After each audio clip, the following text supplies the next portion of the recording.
আচ্ছা, আপনারা কি কখনো এমন কাউকে ভালোবেসেছেন যাকে ছাড়া এক মুহূর্ত নিঃশ্বাস নেওয়াটাও অসম্ভব মনে হতো? কিন্তু ভাগ্যের কি নির্মম পরিহাস, আজ সেই মানুষটা অন্য কারো আকাশের চাঁদ, আর আমি অন্য কারো ঘরের লক্ষ্মী বউ। জানেন, সবাই বলে ভালোবাসা মানেই নাকি তাকে পেতে হবে, তাকে নিজের করে নিতে হবে। কিন্তু আমার জীবনের গল্পটা একটু আলাদা। এই গল্পটা আপনাকে শেখাবে সব ভালোবাসা পূর্ণতা পায় না। কিছু ভালোবাসা সারা জীবন শুধু বুকের বাম পাশের চিনচিনে ব্যথা আর জায়নামাজের গোপন দোয়া হয়েই বেঁচে থাকে। আজ আমি নাবিহা আমার জীবনের সেই লুকানো ডায়েরির পাতা উল্টে আপনাদের শোনাতে চাই এক অদ্ভুত প্রেমের গল্প, যেখানে সুখ আর কষ্ট একে অপরের হাত ধরে হাঁটে। গল্পটা শুরু করি আমার সেই চঞ্চল বয়স থেকে। আমি ছিলাম মধ্যবিত্ত পরিবারের আদরের ছোট মেয়ে। একটু বেশিই চঞ্চল ছিলাম। সারাদিন টমটম করে ঘুরে বেড়ানো আর সবসময় মুখে কথার খই ফুটত। আর আমার এই দুরন্তপনার একমাত্র সঙ্গী ছিল নাবিল। নাবিল ভাই আমার আপন খালাতো ভাই। ছোটবেলা থেকেই আমরা একসাথে বড় হয়েছি। পিঠাপিঠি বয়স না হলেও আমাদের মনের বয়সটা যেন একই ছিল। নাবিল ভাই দেখতে মাশাল্লাহ দারুণ সুন্দর ছিল। ফর্সা গায়ের রং, চোখে সবসময় একটা দুষ্টু হাসি লেগে থাকত। আর আমি ছিলাম তার ঠিক উল্টো, শ্যামলা। কিন্তু নাবিল ভাই বলতো আমার চোখ দুটো নাকি কথা বলে। আমাদের সম্পর্কটা যে ঠিক কবে বন্ধুত্বের গণ্ডি পেরিয়ে ভালোবাসার নীল আকাশে ডানা মেলেছিল তা আমরা নিজেরাও বুঝতে পারিনি। নাবিল ভাই যখন বিশ্ববিদ্যালয়ে পড়ে তখন আমি কলেজে। রোজ বিকেলে ছাদের ওপর আমাদের আড্ডা বসত। নাবিল ভাই বাঁশি বাজাতো আর আমি মন্ত্রমুগ্ধের মতো তার দিকে তাকিয়ে থাকতাম। একদিন হঠাৎ বাঁশি থামিয়ে নাবিল ভাই আমার দিকে তাকিয়ে বলল, এই নাবিহা, তুই দিন দিন এত বড় হচ্ছিস কেন রে? তোকে তো আর কদিন পর তুই করে বলাই যাবে না। আমি হেসে বললাম, কেন, বড় হলে কি মানুষ পর হয়ে যায়? নাবিল ভাই সেদিন আমার চোখের দিকে তাকিয়ে একটা দীর্ঘশ্বাস ফেলে বলেছিল, না রে পাগলি, বড় হলে মানুষ পর হয় না, তবে বড় হলে মানুষের স্বপ্নগুলো বদলে যায়।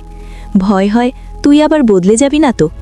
সেদিন নাবিল ভাইয়ের কথার মানে বুঝিনি, শুধু মনে হয়েছিল নাবিল ভাই আমাকে কতটা আগলে রাখতে চায়। আমাদের ভালোবাসাটা ছিল খুব পবিত্র, কোনো নোংরামি ছিল না, ছিল না কোনো অহেতুক চাহিদা, ছিল শুধু একে অপরের হাত ধরে সারা জীবন কাটানোর একটা অবুঝ স্বপ্ন। নাবিল ভাই প্রায়ই বলতো, দেখিস নাবিহা, তোকে আমি বেনারসি পরিয়ে ঢাক ঢোল পিটিয়ে আমার ঘরে নিয়ে আসব, তুই হবি আমার রানী আর আমি তোর গোলাম। আমি খিলখিল করে হেসে উঠতাম, ভাবতাম জীবনটা বোধহয় রূপকথার মতোই সুন্দর। কিন্তু রূপকথার গল্পে রাক্ষস না থাকলে কি আর গল্প জমে? আমার জীবনেও রাক্ষস এলো, তবে কোনো দানব রূপে নয়, এলো বাস্তবতার কঠিন রূপ নিয়ে। নাবিল ভাইয়ের তখনও পড়াশোনা শেষ হয়নি, একটা ভালো চাকরির চেষ্টায় হন্যে হয়ে ঘুরছে। আর ঠিক সেই সময়ে আমার বাবার কাছে একটা বিয়ের প্রস্তাব এলো। পাত্রের নাম ইলিয়াস, একজন মাদ্রাসার শিক্ষক। এলাকার সবাই তাকে হুজুর বলে ডাকে। অত্যন্ত ভদ্র, নম্র এবং ধার্মিক মানুষ। বাবার খুব পছন্দ হলো পাত্রকে। বাবা বললেন, এমন ছেলের হাতে মেয়ে দিলে আমার মেয়ে দুনিয়া ও আখেরাত দুই জায়গাতেই সুখে থাকবে। বাবার মুখে বিয়ের কথা শুনে আমার পায়ের তলা থেকে মাটি সরে গেল। আমি ছুটে গেলাম মায়ের কাছে।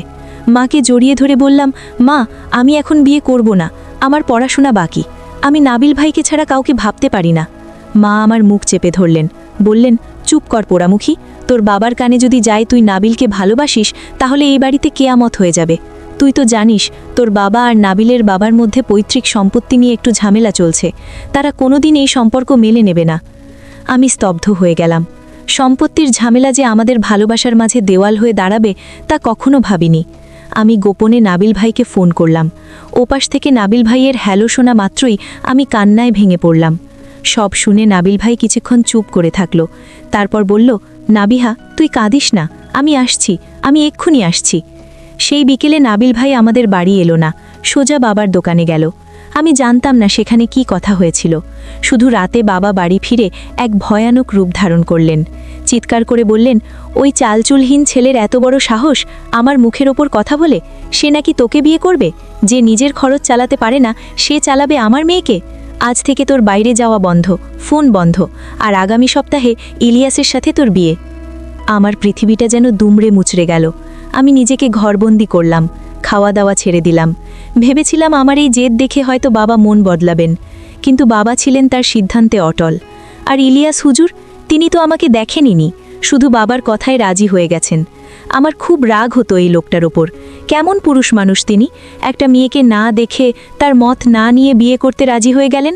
মনে মনে প্রতিজ্ঞা করলাম, এই বিয়ে যদি হয়ও আমি কোনোদিন ওই হুজুরকে স্বামীর মর্যাদা দেব না। আমার মনে শুধু নাবিল ভাই আর নাবিল ভাইই থাকবে।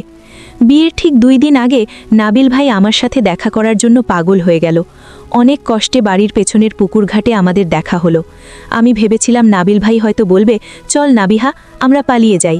আমি তার হাত ধরার জন্য প্রস্তুত ছিলাম, কিন্তু নাবিল ভাইকে দেখে আমি চমকে গেলাম। মাত্র কয়েকদিনে মানুষটা যেন কঙ্কাল হয়ে গেছে, চোখের নিচে কালি, উস্কো খুস্কো চুল। নাবিল ভাই আমার দিকে তাকালো, কিন্তু সেই চেনা দুষ্ট হাসিটা আজ আর নেই। আমি কান্নাজড়িত কণ্ঠে বললাম, নাবিল ভাই, তুমি আমাকে নিয়ে চলো, আমি ওই হুজুরকে বিয়ে করব না, আমি মরে যাব, তবুও তাকে মেনে নেব না। নাবিল ভাই আমার হাত দুটো ধরল, তার হাত কাঁপছিল। সে বলল, নাবিহা, পালানোটা খুব সহজ রে, কিন্তু তাতে কি আমাদের বাবা মায়ের সম্মান থাকবে? তোর বাবা অসুস্থ মানুষ, আমি যদি তোকে নিয়ে যাই তিনি হয়তো হার্ট অ্যাটাক করবেন, আর আমার বাবা, তিনি তো সমাজেই মুখ দেখাতে পারবেন না। আমি চিৎকার করে বললাম, তাহলে কি আমাদের ভালোবাসার কোনো মূল্য নেই? তুমি আমাকে ভুলে যাবে? নাবিল ভাই আমার চোখের জল মুছে দিয়ে বলল, ভুলতে কি আর পারবো রে পাগলি, তুই তো আমার রক্তে মিশে আছিস। কিন্তু শোন, ইলিয়াস সাহেব খুব ভালো মানুষ, আমি খোঁজ নিয়েছি, তিনি তোকে রানীর মতো রাখবেন। আমার মতো বেকারের সাথে ভেসে যাওয়ার চেয়ে তার মতো সম্মানিত মানুষের ঘর করা অনেক বেশি সম্মানের। আমি বিশ্বাস করতে পারছিলাম না এই কথাগুলো নাবিল ভাই বলছে। যে মানুষটা আমাকে পাওয়ার জন্য সব কিছু করতে পারত, আজ সেই আমাকে অন্যের হাতে তুলে দিচ্ছে। আমি ঘৃণায় অভিমানে নাবিল ভাইকে ধাক্কা দিয়ে বললাম, তুমি একটা কাপুরুষ, তুমি আমাকে কোনোদিন ভালোবাসোনি। যদি বাঁচতে তাহলে আজ আমাকে অন্যের হতে দেখতে পারতে না। যাও, চলে যাও এখান থেকে, আমি এই বিয়েই করব, আর দেখিয়ে দেব আমি তোমাকে ছাড়াও ভালো থাকতে পারি। নাবিল ভাই কোনো কথা বলল না, শুধু যাওয়ার আগে একবার পেছনে ফিরে তাকালো। সেই দৃষ্টিতে কি ছিল জানেন? এক বুক হাহাকার আর নিঃশব্দ এক ফোঁটা জল। অন্ধকারে নাবিল ভাই মিলিয়ে গেল, আর আমি পুকুর ঘাটে বসে সারাটা রাত কাঁদলাম। আমার মনে হলো আমার নাবিল ভাই মরে গেছে। যে নাবিল ভাই আমার জন্য সব করতে পারত, সে আজ সমাজের ভয়ে, বাবার সম্মানের ভয়ে আমাকে বলি দিল। বিয়ের দিনটা এলো, চারিদিকে উৎসবে আমেজ, শুধু আমার বুকের ভেতরটা শ্মশান হয়ে আছে। লাল বেনারসি পরলাম, হাতে মেহেদি দিলাম, কিন্তু মনের ভেতর শুধু ঘৃণা আর অভিমান। কবুল বলার সময় আমার গলা দিয়ে আওয়াজ বের হচ্ছিল না, মনে হচ্ছিল আমি নিজের মৃত্যু পরোয়ানায় সই করছি। 3 বার কবুল বলার পর আমি অফিসিয়ালি মাওলানা ইলিয়াসের স্ত্রী হয়ে গেলাম। বাসর রাত, জীবনের সবচেয়ে কাঙ্ক্ষিত রাত হওয়ার কথা ছিল এটি, কিন্তু আমার কাছে মনে হচ্ছিল এক ভয়ঙ্কর পরীক্ষা। আমি ঘুমটা টেনে খাটের এক কোণায় বসে আছি। ঘরের দরজা খোলার শব্দ হলো, ধীর পায়ে কেউ একজন ভেতরে ঢুকল। আতরের সুবাস নাকে এলো, বুঝলাম তিনি এসেছেন। আমার শরীরটা ঘিন ঘিন করে উঠল, মনে হলো এই লোকটাই আমার আর নাবিল ভাইয়ের মাঝে দেওয়াল হয়ে দাঁড়িয়েছে। তিনি কিছুক্ষণ চুপ করে দাঁড়িয়ে রইলেন, তারপর খাটের পাশে জায়নামাজ বিছিয়ে নামাজে দাঁড়ালেন। আমি অবাক হলাম। সাধারণত বাসর রাতে বররা এসে বউয়ের সাথে কথা বলে, রোম্যান্টিকতা করে, আর উনি নামাজ পড়ছেন। দীর্ঘক্ষণ মোনাজাত করলেন তিনি। মোনাজাতে তার কান্নার আওয়াজ শুনতে পেলাম। তিনি আল্লাহর কাছে বলছিলেন, হে আল্লাহ, আমাকে যে দায়িত্ব দিয়েছ আমি যেন সঠিকভাবে পালন করতে পারি। আমার স্ত্রীকে তুমি শান্তিতে রেখো, আমাদের মাঝে মহব্বত পয়দা করে দিও। তার কান্না শুনে আমার মনের বরফটাকে একটু গলেছিল? না, তখনও গলেনি। নামাজ শেষ করে তিনি আমার কাছে এলেন, খাটে বসলেন না, একটু দূরেই দাঁড়িয়ে রইলেন। তারপর খুব শান্ত আর ভরাট কণ্ঠে বললেন, আমি জানি আপনার মন খারাপ, হয়তো অন্য কোনো স্বপ্ন ছিল, অন্য কোনো আশা ছিল। হঠাৎ করে সম্পূর্ণ অচেনা একটা মানুষের সাথে জীবন শুরু করা সহজ নয়। আমি আপনাকে জোর করব না। আপনি যতক্ষণ না আমাকে মন থেকে স্বামী হিসাবে মেনে নিতে পারবেন, ততক্ষণ আমি আপনার কাছে আসব না। এই ঘর, এই খাট সবই আপনার, আমি ফ্লোরে থাকব। আমি চমকে উঠে তাকালাম। লোকটা বলে কি? আমি তো ভেবেছিলাম হুজুর মানেই গুণা, নারীদের শুধু ভোগের বস্তু মনে করে, কিন্তু এ যে সম্পূর্ণ অন্য মানুষ। তিনি সত্যিই বালিশ আর চাদর নিয়ে ফ্লোরে বিছানা করলেন, লাইট নিভিয়ে দিলেন। অন্ধকারে আমি তার দিকে তাকিয়ে রইলাম। নাবিল ভাইয়ের কথা মনে পড়ল। নাবিল ভাই হলে হয়তো আজ জোর করে হলেও আমার পাশে বসত, আমাকে হাসানোর চেষ্টা করত। আর এই লোকটা নিজের অধিকার ছেড়ে দিয়ে ফ্লোরে ঘুমাচ্ছে। দিন কাটতে লাগলো। আমার শ্বশুরবাড়ির পরিবেশটা ছিল খুব শান্ত। শাশুড়িমা আমাকে খুব আদর করতেন, কিন্তু আমার মন পড়ে থাকত সেই পুরনো স্মৃতিতে। আমি ইলিয়াসের সাথে কথা বলতাম না, প্রয়োজনে শুধু দু একটা শব্দ। উনি সকালে মাদ্রাসায় চলে যেতেন, দুপুরে ফিরতেন, আবার বিকেলে যেতেন। রাতে ফিরে আমাকে নিয়ে খেতে বসতেন। আমি খেয়াল করতাম উনি আমার প্লেটে মাছের বড় টুকরোটা তুলে দিতেন। আমি সরিয়ে দিলে মুচকি হেসে বলতেন, খান, আপনি শুকিয়ে গেলে মানুষ আমাকে দোষ দেবে। তার এই ছোট ছোট যত্নগুলো আমাকে বড্ড অস্বস্তিতে ফেলত। আমি ঝগড়া করতে চাইতাম, তার উপর রাগ ঝাড়তে চাইতাম, কিন্তু তিনি আমাকে সেই সুযোগটাই দিতেন না। একদিনের ঘটনা, খুব বৃষ্টি হচ্ছিল বাইরে। আমি বারান্দায় দাঁড়িয়ে বৃষ্টি দেখছিলাম, আর মনে পড়ছিল নাবিল ভাইয়ের সাথে বৃষ্টিতে ভেজার স্মৃতিগুলো। চোখ দিয়ে পানি পড়ছিল অঝরে। হঠাৎ বুঝতে পারলাম কেউ একজন আমার মাথায় ছাতা ধরেছে। চমকে তাকিয়ে দেখি ইলিয়াস। উনি ভিজে যাচ্ছেন, কিন্তু ছাতাটা আমার মাথায়। আমি সরে যেতে চাইলাম। উনি বললেন, বৃষ্টি দেখা ভালো, কিন্তু ভিজে ঠান্ডা লাগলে কষ্টটা আপনাকেই পেতে হবে, আর আপনার কষ্ট হলে আমারও যে খারাপ লাগবে। আমি রেগে গিয়ে বললাম, কেন খারাপ লাগবে? আমি আপনার কে? আমাকে তো আপনি দয়া করে বিয়ে করেছেন, বাবা জোর করেছে তাই। উনি ছাতাটা নামিয়ে আমার চোখের দিকে তাকালেন। সেই প্রথম আমি তার চোখের দিকে তাকালাম। গভীর কালো চোখ, সেখানে কোনো কামনার আগুন নেই, আছে এক অদ্ভুত মায়া। উনি শান্ত গলায় বললেন, দয়া নয় নাবিহা, একে বলে দায়িত্ব। আর বিয়েটা আল্লাহর হুকুম ছিল। আমি আপনাকে ভালোবাসি কিনা জানি না, তবে আপনাকে সম্মান করি, আর ইসলাম শিখিয়েছে স্ত্রীকে সম্মান করাও ইবাদত। আমি চুপ হয়ে গেলাম। কথাগুলো তেরের মতো বুকে এসে বিঁধল। নাবিল ভাই ভালোবাসার কথা বলতো, কিন্তু শেষ পর্যন্ত আমাকে রক্ষা করতে পারেনি। আর এই লোকটা ভালোবাসা নেই বলছে, অথচ প্রতি মুহূর্তে আমাকে আগলে রাখছে। আমার মনের ভেতর একটা দ্বন্দ্ব তৈরি হতে শুরু করলো। একদিকে নাবিল ভাইয়ের প্রতি তীব্র টান আর অভিমান, অন্যদিকে ইলিয়াসের প্রতি শ্রদ্ধা আর কৌতূহল। এর মধ্যে হঠাৎ একদিন শুনলাম নাবিল ভাই দেশ ছেড়ে চলে যাচ্ছে সৌদি আরবে। সংবাদটা শুনে আমার বুকটা ধক করে উঠল। নাবিল ভাই চলে যাবে এত দূরে? শেষবারের মতো কি একবার দেখা হবে না? আমি ছটফট করতে লাগলাম, কিন্তু আমি এখন অন্যের স্ত্রী, চাইলেই কি আর দেখা করা যায়? বিকেলে ইলিয়াস মাদ্রাসা থেকে ফিরে এলেন। তার মুখটা কেমন যেন গম্ভীর। আমার কাছে এসে একটা খাম ধরিয়ে দিলেন। আমি অবাক হয়ে বললাম, এটা কি? উনি বললেন, আপনার জন্য একটা চিঠি নাবিল সাহেব দিয়ে গেছেন। যাওয়ার আগে আপনার সাথে দেখা করতে চেয়েছিলেন, কিন্তু সাহস পাননি। আমাকে রাস্তায় পেয়ে এটা আপনার কাছে পৌঁছে দিতে বললেন। আমি কাঁপা কাঁপা হাতে খামটা নিলাম। আমার স্বামী আমার প্রেমিকের চিঠি আমার হাতে এনে দিচ্ছেন। এটা কি সম্ভব? আমি তার দিকে তাকালাম। উনি একটু হাসলেন, খুব বিষাদগ্রস্ত হাসি। বললেন, উনি খুব ভালোবাসেন আপনাকে। তার চোখের দিকে তাকিয়ে বুঝেছি। আপনি চিঠিটা পড়ুন, আমি আসছি। এই বলে তিনি ঘর থেকে বেরিয়ে গেলেন, যেন আমাকে আমার মতো করে কাঁদার সুযোগ করে দিলেন। আমি চিঠিটা খুললাম। নাবিল ভাইয়ের পরিচিত হাতের লেখা। প্রিয় নাবিহা, যখন এই চিঠিটা পড়বি তখন হয়তো আমি আকাশের অনেক উঁচুতে মেঘের আড়ালে। আমাকে মাফ করে দিস রে। আমি কাপুরুষ। আমি তোকে লড়তে শেখাইনি, হাঁটতে শিখিয়েছি। কিন্তু বিশ্বাস কর, আমি হেরেছি বলেই আজ তুই জিতেছিস। ইলিয়াস সাহেব হীরা, আমি তার পায়ের নখের যোগ্যও নই।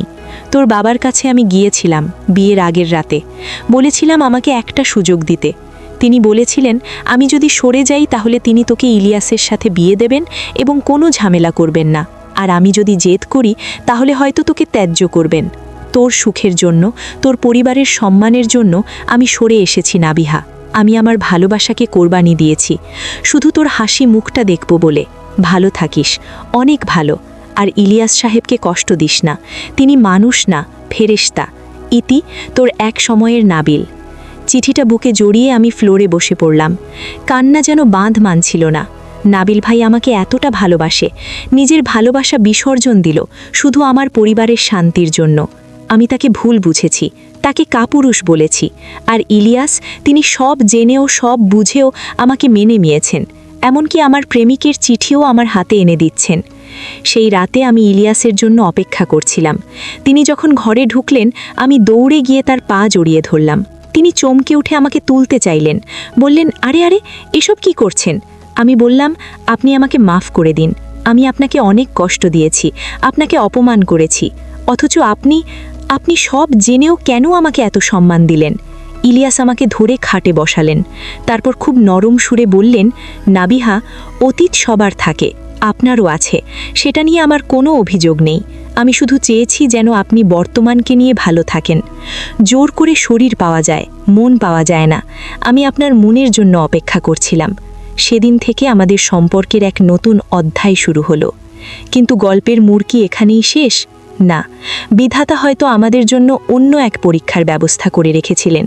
নাবিল ভাই চলে যাওয়ার 3 বছর পরের কথা। আমাদের জীবনটা তখন বেশ গুছিয়ে উঠেছিল। আমাদের একটা ফুটফুটে মেয়ে হয়েছে, নাম রেখেছি আনিকা। ইলিয়াস তাকে জানের চেয়েও বেশি ভালোবাসেন। আমি প্রায়ই ভুলেই গিয়েছিলাম নাবিল ভাইয়ের কথা। কিন্তু হঠাৎ একদিন মাঝরাতে ইলিয়াসের ফোনটা বেজে উঠল। ফোনের ওপাশ থেকে যে খবরটা এলো তার জন্য আমি বা ইলিয়াস কেউই প্রস্তুত ছিলাম না। সৌদি আরবে এক ভয়াবহ গাড়ি দুর্ঘটনা ঘটেছে, আর সেই গাড়িতে ছিল নাবিল ভাই। ইলিয়াস ফোনের ওপাশে কথা বলছিলেন, আর আমি তার মুখের দিকে তাকিয়েছিলাম। তার ভরাট মুখটা মুহূর্তের মধ্যে ফ্যাকাশে হয়ে গেল। ফোনটা হাত থেকে নামিয়ে তিনি আমার দিকে তাকালেন।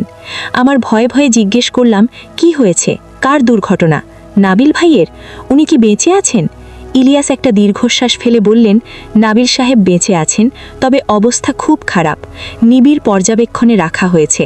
ডাক্তাররা আশা ছেলে দিয়েছেন। তার পকেটে একটা ডায়েরি পাওয়া গেছে। সেখানে জরুরি যোগাযোগ হিসেবে আমার নম্বর আর তোমার নাম লেখা ছিল। তারা তাকে আগামীকালের ফ্লাইটেই দেশে পাঠিয়ে দিচ্ছে। বোধহয় শেষবারের মতো দেশের মাটিতে নিঃশ্বাস নিতে চান। আমার পায়ের নিচ থেকে মাটি সরে গেল। যে নাবিল ভাই 3 বছর আগে বুক ভরা কষ্ট নিয়ে দেশ ছেড়ে চলে গেছিল, সে আজ লাশ হয়ে ফিরছে, নাকি লাশের চেয়েও খারাপ অবস্থায়। সারাটা রাত আমি জায়নামাজে বসে কাঁদলাম। আর আমার পাশে বসে তাসবিহাতে আমার স্বামী ইলিয়াস আল্লাহর কাছে দোয়া করলেন যেন নাবিল ভাই সুস্থ হয়ে ওঠেন। কি অদ্ভুত, তাই না? স্বামী তার স্ত্রীর প্রেমিকের জন্য দোয়া করছে। দুনিয়াতে এমন মানুষও হয়। পরদিন বিকেলে আমরা বিমানবন্দরে গেলাম। অ্যাম্বুলেন্স প্রস্তুত ছিল। নাবিল ভাইকে স্ট্রেচারে করে যখন বের করা হলো, আমি চিনতে পারছিলাম না। সেই সুন্দর চেহারাটা আগুনে ঝলসে গেছে। মাথায় ব্যান্ডেজ, শরীরের হাড়গোড় সব ভেঙে চূর্ণ। আমি দৌড়ে কাছে যেতে চাইলাম, কিন্তু পারলাম না। আমার পা অবশ হয়ে আসছিল। ইলিয়াস আমার হাত শক্ত করে ধরলেন, বললেন, নাবিহা, শক্ত হও, তোমাকে শক্ত হতে হবে। উনি তোমাকে দেখলে শান্তি পাবেন। হাসপাতালের সাদা বিছানায় নাবিল ভাই শুয়ে আছে। নাকে অক্সিজেনের নল, হাতে স্যালাইন। ডাক্তার বললেন তার জ্ঞান ফেরার সম্ভাবনা খুব কম, তবে অলৌকিক ঘটনা ঘটতে পারে। ইলিয়াস আমাকে কেবিনের ভেতরে পাঠিয়ে দিয়ে নিজে বাইরে দাঁড়িয়ে রইলেন। বললেন, যাও, মন ভরে দেখে নাও। কিছু কথা হয়তো বাকি রয়ে গেছে, সেগুলো বলে নাও। আমি ধীর পায়ে নাবিল ভাইয়ের বিছানার পাশে গিয়ে দাঁড়ালাম। তার পোড়া হাতটা আলতো করে ছুঁয়ে দিলাম। আমার স্পর্শেই কিনা জানি না, মনিটরের রেখাগুলো নড়ে উঠল। নাবিল ভাই কি বুঝতে পারলেন আমি এসেছি? আমি ফিসফিস করে ডাকলাম, নাবিল ভাই, ও নাবিল ভাই, আমি নাবিহা, তোমার সেই পাগলি নাবিহা। চোখ মেলো না প্লিজ। হঠাৎ নাবিল ভাইয়ের চোখের পাতা সামান্য কেঁপে উঠল। অনেক কষ্টে তিনি চোখ মেললেন। ঘোলাটে দৃষ্টিতে আমার দিকে তাকিয়ে রইলেন কিছুক্ষণ। তারপর ঠোঁটের কোণে একটু হাসির রেখা ফুটে উঠল। অক্সিজেন মাস্কের ভেতর দিয়ে অস্পষ্ট স্বরে বললেন, তুই এসেছিস? আমি জানতাম তুই আসবি। আমি কান্নায় ভেঙে পড়লাম। বললাম, কেন এমন করলে নাবিল ভাই? কেন এত দূরে গেলে? আজ তোমার এই অবস্থা কেন? নাবিল ভাই খুব কষ্ট করে হাতটা বাড়িয়ে আমার হাতের উপর রাখলেন। বললেন, কাঁদিস না রে, আমার সময় শেষ। আমি তো এটাই চেয়েছিলাম, মরে যাওয়ার আগে যেন তোর মুখটা একবার দেখতে পাই। আল্লাহ আমার দোয়া কবুল করেছেন। আমি বললাম, তুমি বিয়ে করনি কেন নাবিল ভাই? কেন একা থেকে গেলে? নাবিল ভাই হাসলেন, সেই পুরনো দুষ্টু হাসিটার মতো, কিন্তু বড় মলিন।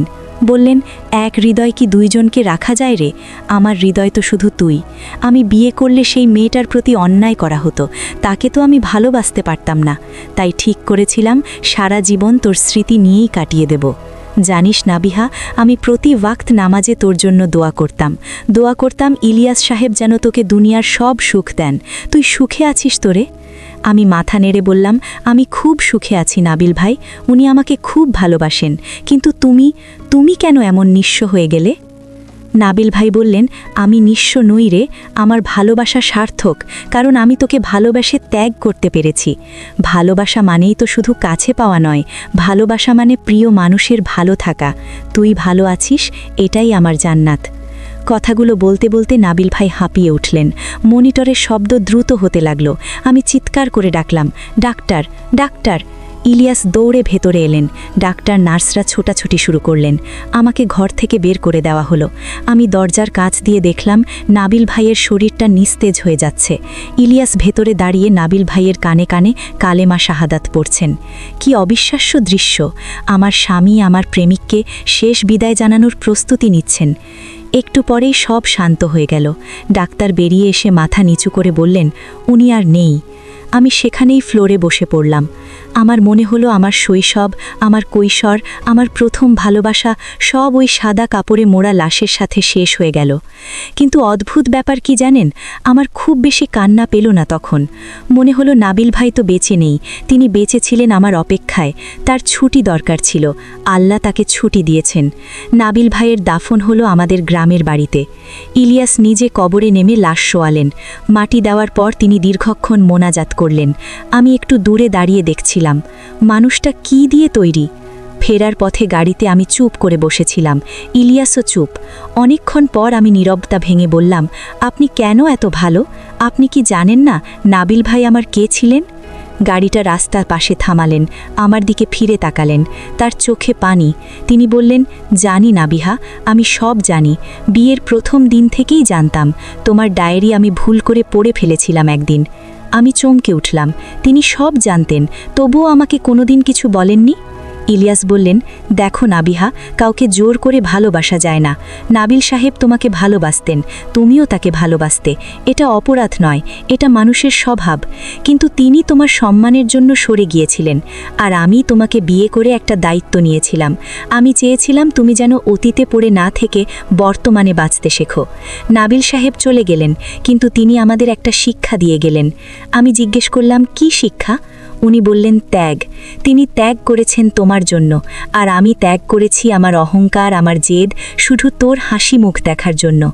আজ থেকে নাবিল সাহেব আর আমাদের মাঝখানের কোনো গোপন ব্যথা হয়ে থাকবেন না।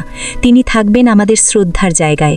আমরা দুজনে মিলে তার মাগফিরাতের জন্য দোয়া করব। পারবে না? আমি ইলিয়াসের হাতটা শক্ত করে ধরলাম।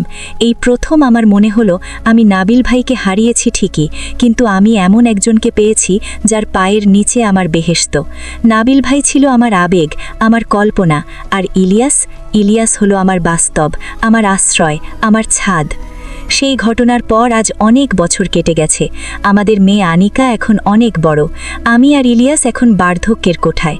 এখনও প্রতি বছর নাবিল ভাইয়ের মৃত্যুবার্ষিকীতে আমরা গরিবদের খাওয়াই, মাদ্রাসায় দান করি। ইলিয়াস কখনো আমাকে বাধা দেননি, বরং উৎসাহ দিয়েছেন। মাঝে মাঝে রাতে যখন তাহাজ্জুদের নামাজে দাঁড়াই, তখন ভাবি জীবনটা আসলেই অদ্ভুত। এক জীবনে আমরা কত কিছুই না চাই, কিন্তু পাই কতটুকু। নাবিল ভাইকে আমি পাইনি, কিন্তু তার ভালোবাসাটা আমার জীবনের সবচেয়ে বড় শক্তি হয়ে আছে। আর ইলিয়াস, যাকে আমি শুরুতে ঘৃণা করতাম, অবহেলা করতাম, আজ তাকে ছাড়া আমি এক মুহূর্ত চলতে পারি না।